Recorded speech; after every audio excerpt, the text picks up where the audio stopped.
Hey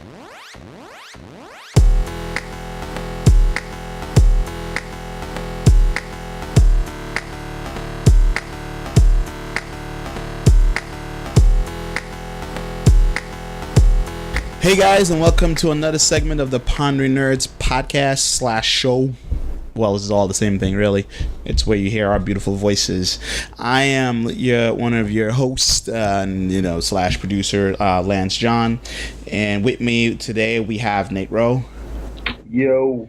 And Janisha Sumter. What's up? Hey guys, what's up? So today it's a little bit different. We're going to be talking about we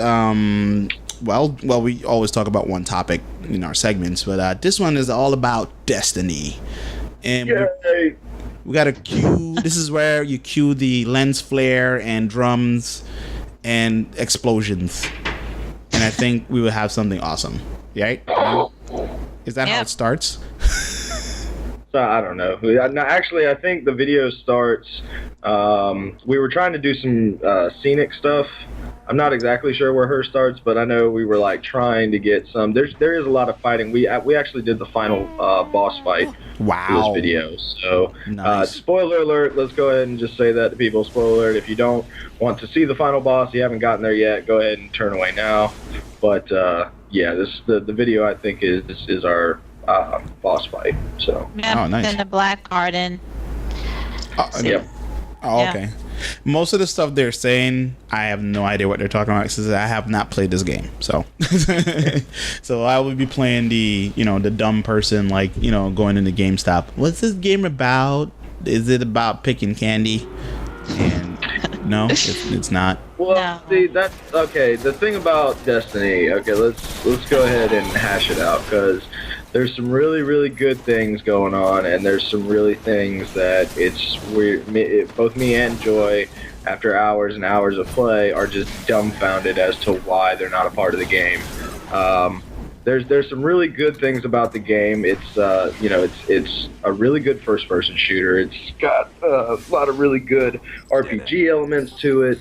It's basically if Halo and Borderlands had a baby, that would probably be Destiny. But there's a lot of things that they want to make this universe this multi-person. I forget what the specific phrase that they used for it, but it was basically a shared universe and stuff. But yet they put so many restrictions on how you can interact with people. For instance. I can wave at Joy, I can point at Joy, I can dance with Joy, I can sit down on the floor with Joy, but I can't trade items with Joy. I can't, if we're not in the same fire team, I can't hear Joy when she's running by me. You know what I'm saying? There's a lot of things where they're trying to make it really multiplayer centric, but there's a lot of areas where it seems almost as if they hold you back on it as well. So yeah, I have to agree. Coming from Final Fantasy 14, and that's like a straight MMO, I felt like I'm sure they did research, but I felt like they were very cheap on stuff like that. It's supposed to be considered an MMO, and like you said, yeah, you can't trade, you could hardly really interact with other people, there's no messaging system. So yeah, and I like to add that I feel like this game does do Borderlands, Halo, and then also it takes from Gears of War in my opinion, because I feel like a lot of the enemy patterns are very similar to Gears of War. So yeah, but I like the armor that they have. I like that, it's very colorful. I like the world map that is elaborate in a way. I like the style of it, I would say. So it's not like all gray and browns. It's all black, but I like black, and it's all black with white outline, and then you have colors for certain planets. So I like that type of look. I also like that, they give you the option of having shaders. So shaders change the color of your armor.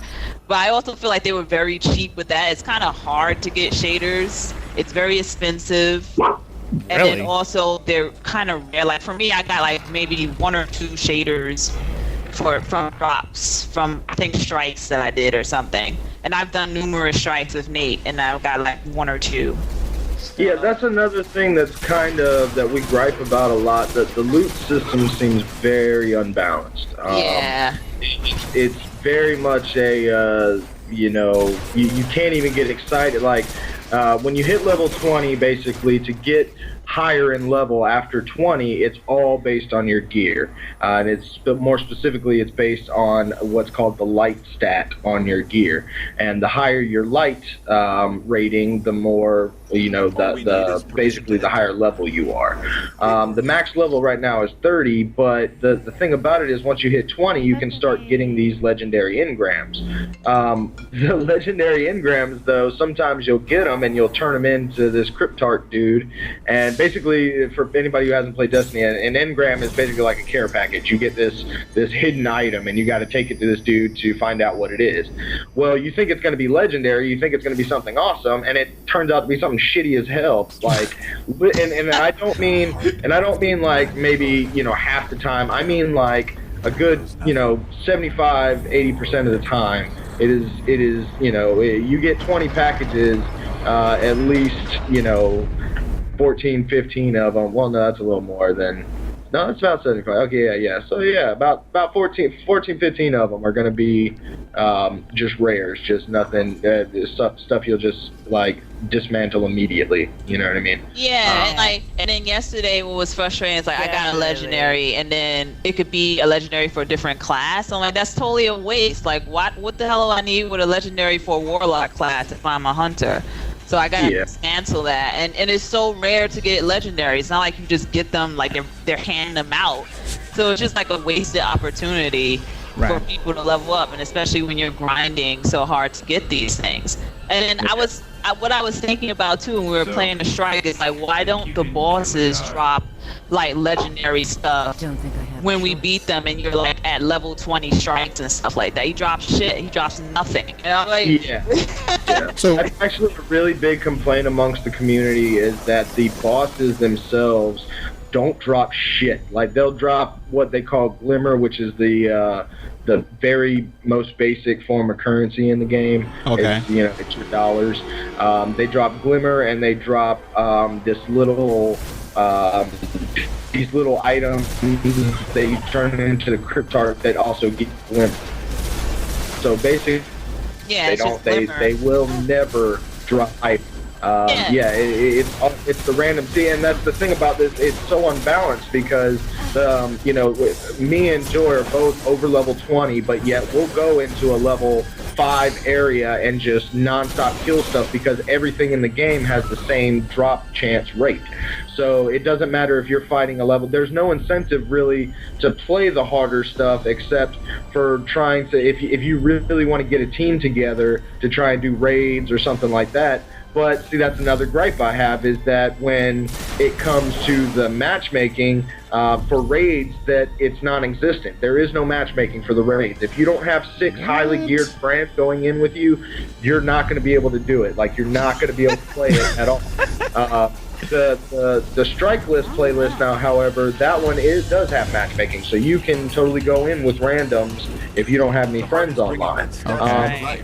But there's like I said, there's a lot of give and take, and it's so I don't know, man. It's a good game, but at the same time, there's so many things about it that we just a lot of fans want to see changed. I mean, we do have to mention that Bungie has said this is a game that's going to evolve pretty much over the whole console generation. Like I understand them, but when I look at this game, I love it. I like playing it, but I just feel it was like a lazy attempt on a developer. It was like, oh, we know people are going to buy this game, so we're just going to get it out.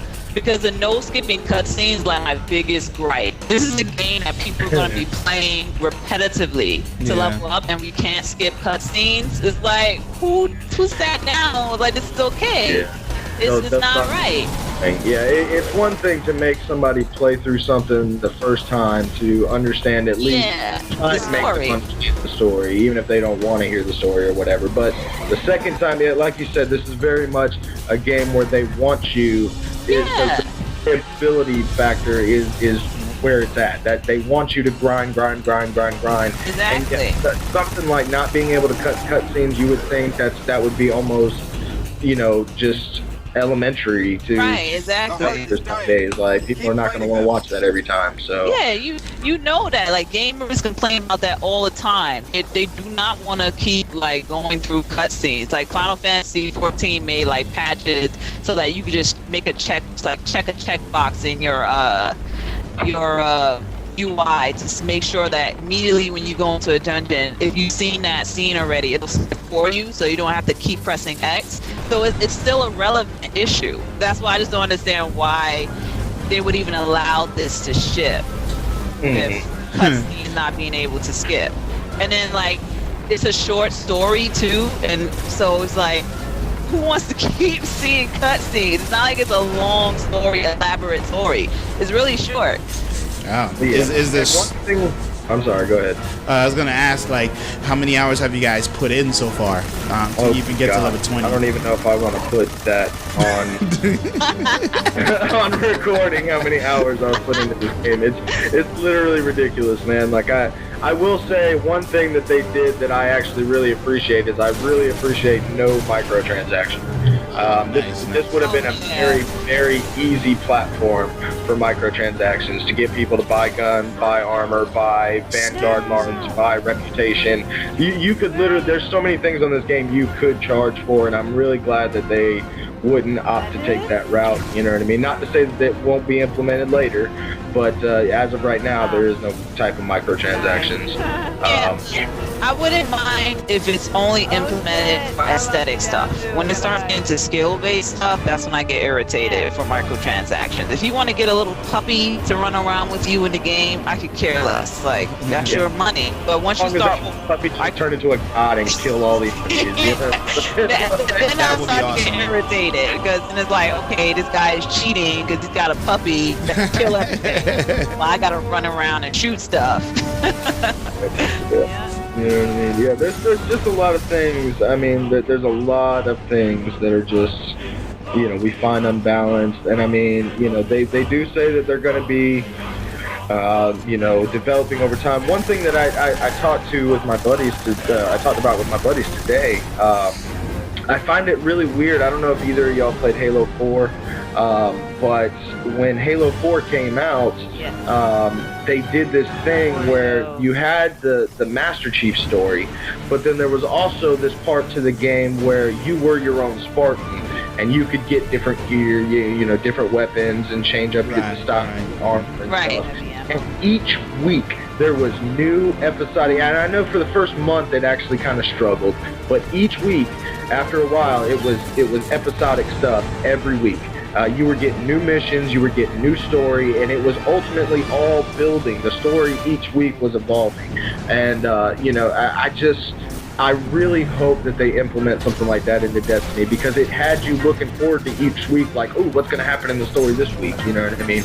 And there's a lot of things I'd like to see. I really hope it comes to fruition, but, Bungie is, they run the game, so they're going to do what they're going to do, so.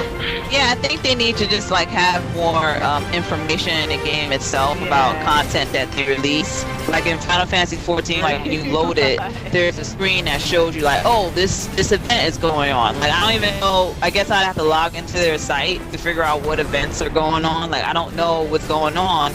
So even if they had episodic content, it would only be by word of mouth or by I see stuff on Facebook and I was like, oh, they have this event today? Like I didn't even know. So they have to be more more marketing, I guess, on what's going on in the game and what new stuff they're pushing.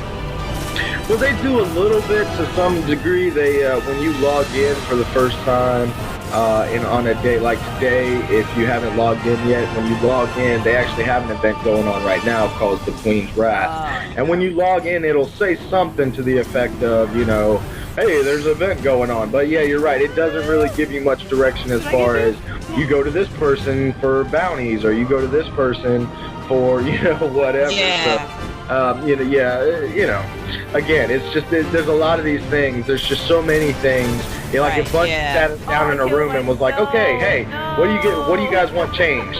it'd be like, do we have to limit it to top 5, or I mean, like, there's a lot of things. You know what I mean? Right. Yeah, there is. They tackle them slowly but surely, so I guess time will tell. You know. So it sounds like they gave you guys somewhat of a complete product, but there's a bunch of just little things in there that, you know, could be tweaked. Okay. Well, yeah, I would guess so. I'm still jealous. I don't have a PS4 or Xbox One that I can play this on, and I don't think this version is coming to PC at all, right? They're talking about it. Okay. That usually I said, oh, really, are they? I didn't know that. I know at one point they were really anti-PC. They didn't want it on PC. But I saw an article that said they were in talks about it. It seems like, because, like, I mean, the amount of videos I've watched on it, like, via Twitch and YouTube, it seems like with all the, like, the emotions or the emotes that the characters do, it really seems like a game that you would play on PC.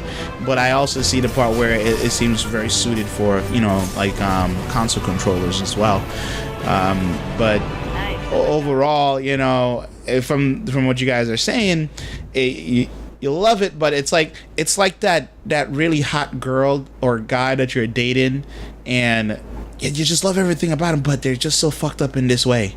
Yeah, like, of course, it's just like you keep going back. Girl leaves the bathroom door open when she's taking a shit. It's like it's like you pass by the bathroom, man, she looks good, but man, it stinks. It's like,